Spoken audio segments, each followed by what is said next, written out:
transformational, not just for our campaign and my prospects as a candidate and my ability to serve you as president, but personally, the inspiration that we've taken from going to Rock Hill and meeting members of the Friendship Nine, listening to Willie McLeod tell his own story about galvanizing the conscience not just of his community or this state, but this country, and getting us a little bit closer to the full equal civil rights of every single American. This morning, meeting with the Low Country Students for Political Action, who are our leaders on civil rights struggles today, issues of gun violence prevention, and an example that though they may be 16, 17, or 18 years old, they are not the leaders of tomorrow. They are the leaders right now of this moment here today, and I'm grateful for their leadership. Getting to see the great example of Joe Cunningham, so new in office, and yet already doing so much, ensuring that we do not have offshore drilling here in this state, outside of this community,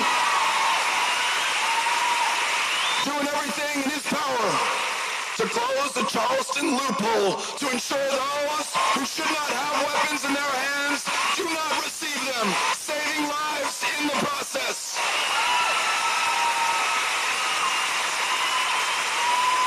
The example set by the senior member of your delegation, a mentor to me in the 6 years that I was in the U.S. House of Representatives, Jim Clyburn, who leads by example, brings not just the Democratic caucus, but seeks to bring together the Congress around the most urgent, important issues of our day. He's someone whose lead I will also seek to follow, and getting to be in the communities that he represents, getting to meet some of his family members, the honor for me, the honor for our campaign, and again, a lesson for us in how to lead, how to be civil, how to be decent and dignified in our public discourse and in our national politics. And then,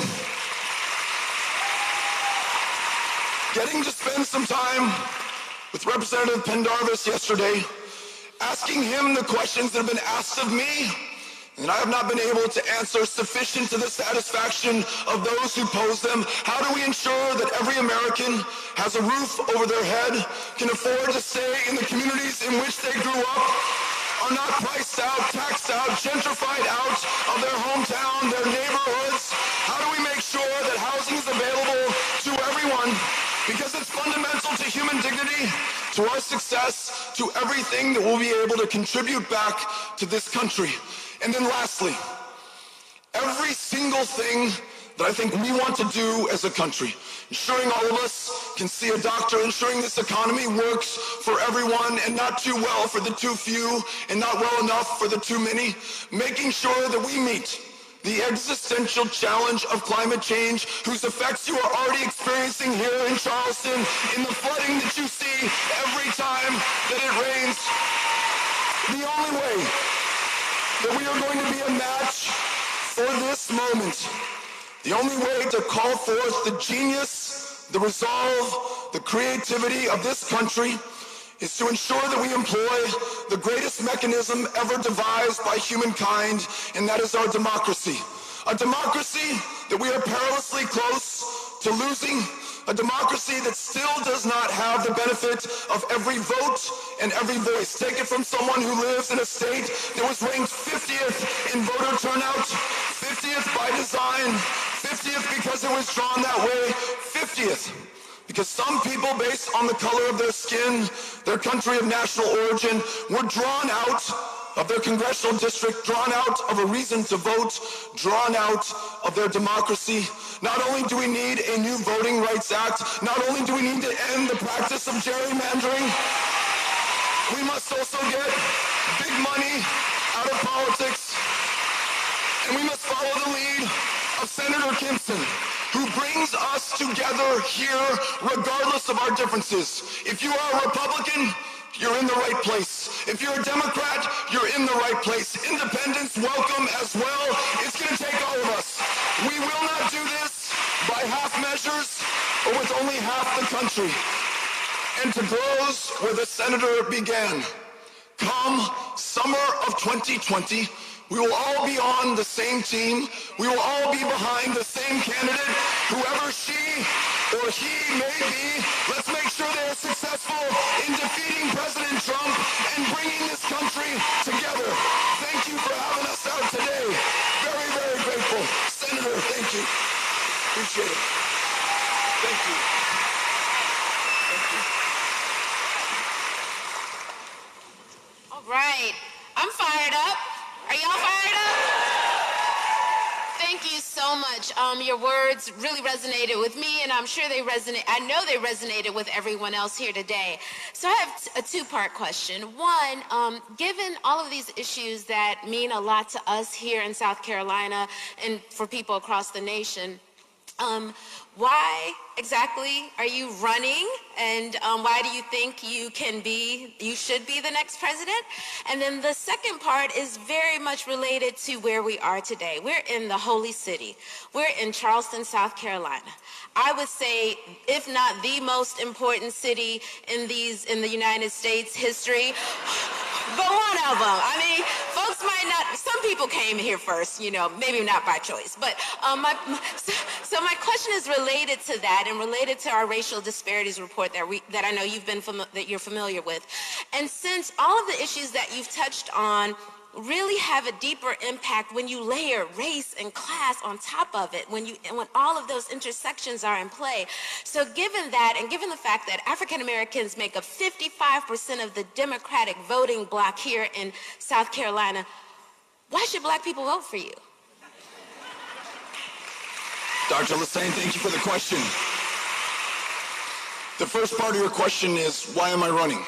Like the senator, I'm the father to 3 young children. Amy and I are raising Ulysses, who's 12, Molly, who's 10, Henry, who is 8. And more than we fear a national political campaign, more than we are mindful and maybe somewhat anxious of being in those debates, it is their judgment of us and what we do or what we fail to do at this defining moment of truth that we fear more than anything else. What I want to make sure that we do is tell our kids that when given the chance, when the window is still open to us, when we can still save this democracy, when we use every single day of the 12 years afforded to us to avert the worst catastrophes of climate change, that we did all that we could, that we stepped out and performed whatever service, gave whatever sacrifice we could. I want to make sure that in meeting every single one of those challenges, we bring this deeply divided, highly polarized, hyper-partisan country together on the common ground, enlarging it where we can for the common cause to achieve the common good. It is the only way, and in fact, it is the last best hope of not just this country, but of our planet. The only way we're going to do it is to do it together. So the way in which we campaign, going everywhere, saying to those, no me importa, I do not care if you're a Republican or a Democrat, to whom you pray, or if you pray at all, who it is that you love, how many generations you can count yourself an American, or whether you just got here yesterday. All that matters now is that we are here together. We are Americans before we are anything else, human beings first, and we have the chance to treat one another accordingly. To the second part of your question, as a white man in this country, it is only belatedly and only in part that I begin to understand the struggles of others. A criminal justice system that is the largest prison population on the face of the planet per capita, disproportionately comprised of people of color, many of whom arrived there on a schoolhouse to jailhouse pipeline that began not in high school, but at 5 years old in a kindergarten classroom where a child of color stands 5 times the chance of being disciplined, suspended, expelled. A healthcare system that has left millions with no ability to see a doctor. But if you look at the maternal mortality crisis, just one of the consequences of our current healthcare system, it is 3 times as deadly for women of color in this country. And it is not just access to care. Very often it is when those women get care, the care is not sufficient. The bias that is brought in to the clinic, to the operating room by the providers, as hard as it is for us to talk about, must be squarely confronted. Whether it is education and ensuring that more teachers look like the students in front of them, whether it is healthcare, meaning universal, guaranteed, high-quality healthcare for all, whether it is a war on drugs that has become a war on people, and on some people more than others. That prison population I just described, disproportionately comprised of people of color, so many there for a non-violent drug crime, too many for possession of marijuana, a substance that is legal in more than half the states of the union. Now, Americans of all races, of all walks of life, use illegal drugs, including marijuana in those states where it is not legal, at the same rate. And yet, more likely than not, those arrested will be people of color. Those who do time will be people of color. Those who, upon release, will be required to check a box on every employment application form stating that they have a conviction, making it less likely that they get hired, making it almost impossible to qualify for a student loan to pursue higher education. Some more than others are bearing the brunt of this war. So I want to make sure, as you said, one issue is layered over the other. All of them intersect. We need to make sure that whether it is healthcare, economic advancement in a country where there's 10 times the wealth in white America than there is in black America, though black America, through their descendants, literally built the wealth in bondage to this country at the time. Whether it is criminal justice, we've got to make sure that we're up to this challenge. And the last thing that I'll say, though we did not win the Senate race, despite the help of so many who are here in this room, we got close, 2.6% for those who are counting. But the way that we ran that race in a state that had previously been 50th in voter turnout was to go everywhere, be for everyone, go to that county that voted 96% for Trump and show up because they are just as deserving of our respect, of being listened to, of being fought for, of being served. Going to that county that voted over 90% for Hillary Clinton and not taking them for granted and showing up for them as well. We saw voter turnout amongst young people in Texas up 500%. We saw members of Congress elected to offices that have long been held by Republicans that are now held by Democrats. And in Harris County, home to our largest city, Houston, Texas, the most diverse city in the United States of America, 17 African-American women just won judicial elections, changing the face of criminal justice reform, literally. Thank you. Thank you. So I'm going to take a personal privilege to ask him one or two questions, and then we're going to let Dr. Lassane navigate through the audience. First, let me recognize Ken Riley, the president of the International Longshoremen Association. Ken, stand up.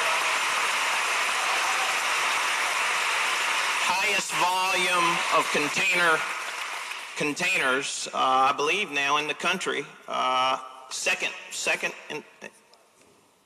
and to Savannah. And so much due to the work of the union members who unload those ships in a very efficient manner. So, Special Counsel Robert Mueller delivered his report to the Department of Justice on yesterday, and I understand that Congress will be briefed tomorrow. Assuming there is, as we know, there have already been over 36 people charged with crimes. Several members of the Trump administration have been indicted or in the process of making their way to courts with potential jail time. Assuming there are some facts and evidence in that report which suggests that President Trump, at the time candidate Trump, fully knew that there was collusion or there was coordination with Russia. Do you think it's appropriate for the House and the Senate to discuss and focus on impeachment? Thank you for the question. And It is a sober one. It is a serious one. 243 years into this experiment that is the exception on the planet and the exception in world history, you want to make sure that we carefully guard and jealously hold these institutions of our democracy and employ this mechanism of impeachment as an absolute last resort. Ultimately, that will be a decision for our representatives in Congress to make, all 435 of them, representing unique, distinct districts all over the country. But I'll tell you what I see from my perspective. You have a president who, in my opinion, beyond the shadow of a doubt, sought to, however ham-handedly, collude with the Russian government, a foreign power, to undermine and influence our elections. The sanctity of the ballot box, the ability for each and every single one of us to make informed decisions about those who seek to represent us and hold positions of public trust. It is beyond the shadow of a doubt that once in office, the President of the United States sought to obstruct justice first by firing the principal investigator into what had happened in the 2016 election, and then, in the light of day, tweeting at his Attorney General to stop the Russia investigation. If that is not enough, do not take my word for it. Take conservative columnist George Will's word for it. If you're wondering about collusion, then when you saw the President of the United States standing next to the leader of Russia on that stage in Helsinki, Finland, defending him and taking his word for it against our own intelligence community and our country, in George Will's words, not mine, that is collusion in action. Ultimately, I believe this will be decided at the ballot box in 2020 by you, by me, by all of us in this country, getting this country back on the right track. Thank you for the question. And just one more as we begin at the outset. This election is really about electing someone who's electable. And so in that regard, what is your, and we're not coordinating him to win the primary, but assuming you win the primary, what would be your electoral college strategy so that we can take back the White House?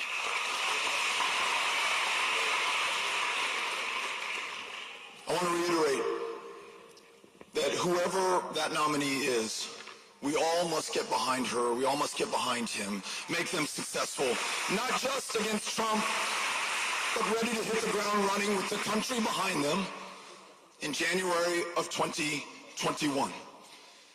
I will add to that our ability to campaign in a state which before 2018 was thought too red to matter, which never had a seat at the table come November, and maybe you know what that feels like in South Carolina.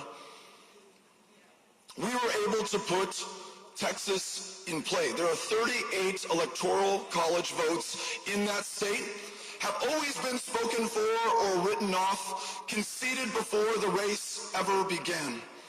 The race that I got to be part of in 2018, and I was just part of something absolutely exceptional, unseen in my lifetime in our state, that brought people out at record numbers, enlarged the electorate, as I said earlier, helped to bring so many over the finish line. We can compete in Texas for those 38 electoral college votes, but I want to make sure that we compete everywhere for everyone. I just saw Tom Bias, I don't know if he's still here, but as a national farm leader, he reminded me in a phone call last week that our party used to be the party for the little gal and the little guy, the small business owner, the farmer, the producer, the rancher, making sure that a concentration of power and wealth and privilege did not set up an unfair playing field so that everybody had a chance to get ahead. The school teacher working 2 or 3 jobs right now, she may be a Republican, she may live in a rural community, she needs to know that we are fighting for her, and she will never know that if we do not show up in the first place. So no city too big or too blue or too small or too red for us to show up, to listen to, learn from the people we wish to serve, and fight for their votes, every single one of those votes. So thanks for the question. Thank you. Thank you so much. We have time for some questions, so if you have a question, I'm going to ask you to come down near the ropes, and I'll bring a microphone. I'd ask that you keep your question kind of brief so that Beto can answer it as comprehensively as he can with this short time. Sorry. So quick change. Okay. She's going to pick the people. Oh. They'll come here for the microphone. It's over here. And they'll come here and they'll ask the question. So if you have a question, come over here. Raise your hand. Who has a? She'll pick you out and line you up. We get a microphone over there. You can come over here. While this being organized, I want to recognize the principal of this school, Ms. Swinton. Can you stand up and raise her? And her husband, Reverend Dr. Swinton, her husband.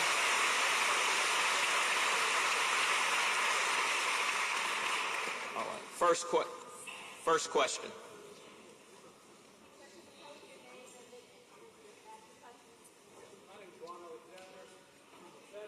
Oh. What? 1 second. My name is Ron Alexander. I'm a veteran and I'm a patient and volunteered to be a hospital.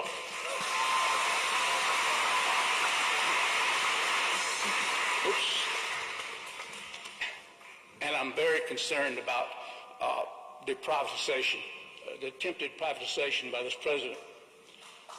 It will mean the premature deaths of tens of thousands of poor veterans. And that's my question. Will you help stop privatization? Thank you for the question. Thank you for your service. Your service and the future service of the four gentlemen that I just met from the Citadel. The women and men who have their lives on the line tonight, where it is already tonight in Afghanistan, in Iraq, in Syria, in Somalia, in Yemen, in Libya, all the places that we were at war, in some of those places, 27 years and counting in Iraq, 18 years and counting in Afghanistan, an obligation to those who came back from war more than 50 years ago, a war that we did not celebrate, a war that we did not congratulate them for fighting, and nonetheless, those Americans who served in Vietnam came back to Charleston, to El Paso, got to work, raised their families, started their businesses, contributed to their community's success. And to the gentleman's point, if you think about all of that service by which they distinguished themselves and the fact that we are losing 20 veterans a day, and that's a conservative estimate, every single day by their own hand, 16 of those 20 unable, or for whatever reason unwilling, to go into a VA to treat that PTSD that they've been carrying since Vietnam, the traumatic brain injury that they endured in Afghanistan, that military sexual trauma was a consequence of their service. We are not fulfilling our obligation. In El Paso, our VA, when I was sworn in, ranked dead last in the country for mental health care wait times. I knew that care deferred became care denied, produced tragic outcomes. The deaths of my fellow El Pasoans, the most heroic people I could ever hope to know. We worked with the local community. We ensured that no differences would divide us, and we brought that VA together. We went from 68 full-time mental health care employees at the VA, and by investing in it, we are just under 120 full-time mental health care employees. We no longer rank dead last. Some days we are achieving better than the national average. I took ideas from town hall meetings like these, from questions like yours, and sought to improve health care for veterans nationally. I learned that veterans who return with an other than honorable discharge, many of them feel as though they were pushed into that status so that the Army, when they were no longer convenient, could get rid of them. By U.S. law, they were precluded from setting foot in a VA where their lives could literally be saved, and we were losing them at twice the rate of the general veterans population. I wrote a bill, the Honor Our Commitment Act, following the advice and the guidance that I received from veterans in El Paso. That bill was going to go nowhere as a member of the minority in the Democratic Party in a Republican-controlled institution unless I could find a partner with whom I could work. If I came back to a town hall like this and said, folks, we wrote the perfect piece of legislation, but those darn Republicans won't get out of the way. They don't love our veterans as much as I do or as Democrats do. My constituents would have called BS on me, as they should, fearing their judgment. And respecting their intelligence, I found the Republican colleagues with whom I could work. We prevailed upon our other colleagues, said, yes, it will cost more to guarantee mental health care access to those veterans denied it today, but it is a cost worth paying, a burden worth bearing. Yes, there should be a consequence for the status of your discharge, but that consequence cannot be your life. And after months of work, we were able to get this bill to the floor of the House of Representatives, and it passed 435 to 0. Passed in the Senate, signed into law by President Trump, someone with whom I agree on almost nothing, but we were able to find enough common ground and common cause to get this done. So the long answer to your question is yes, I believe in the VA. Yes, I know that there are more than 45,000 positions funded, authorized, unfilled, short today. We've got to prioritize the funding and the filling of those positions so that we get more veterans into more appointments, better outcomes, more lives saved. That is the only way to demonstrate that we have your back and that we are grateful for your service. Thank you for the question. Just a quick reminder that we'd like you to give your name and to ask a question, not a statement. Not make a statement if at all possible. How you doing, sir? I'm Tyler Swain Mitchell from the Citadel College Democrats. My question is, with all the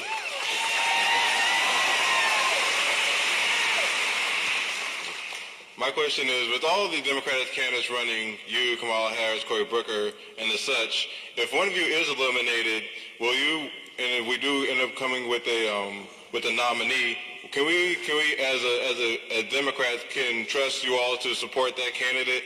And will you have their full backing and support throughout the process to the White House? Yes. Yes. And furthermore, I'll take this pledge. I hope that we all will. Whoever you support, whoever you ultimately get behind, if you have not made a decision yet, let us do nothing that compromises that future nominee's potential to defeat President Trump. Let's do nothing to compromise their ability to bring this country together. So refraining from personal attacks, making this about not who we are against or who we contrast ourselves with, but what we are for, our ambitions, our aspirations, instead of our fear, our meanness, our pettiness, and the partisanship. Not only do I think that's the best way for us to win, I think it may be the only way for us in which to serve, to bring the country together again. So thank you for your commitment to service and for your question today. Appreciate you coming over from the Citadel.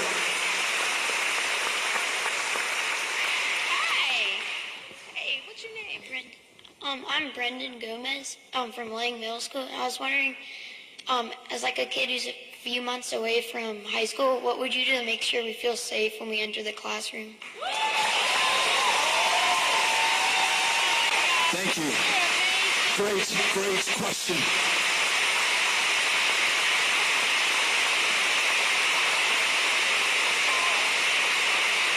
Say your name was Lane? Brendan, sorry. So I mentioned earlier that I started the day with Low Country Students for Political Action. Students who, beyond their aspirations and the big things that they want to achieve, are actually taking action right now. Tomorrow, they are organizing a march, a gathering, to ensure that we focus on the very question that you just asked. And I'm sure that one of them can tell us more so that we can all be there tomorrow. But it is a reminder that of any significant change that we have benefited from in this country, it has been thanks to the very youngest, often, among us. I mentioned being in Rock Hill, meeting a member of the Friendship Nine. Willie McLeod was very young, not too much older than you, when he had the almost unbelievable courage of sitting at a lunch counter where he knew he was going to be humiliated. He knew he was going to be dragged out for sitting at a lunch counter.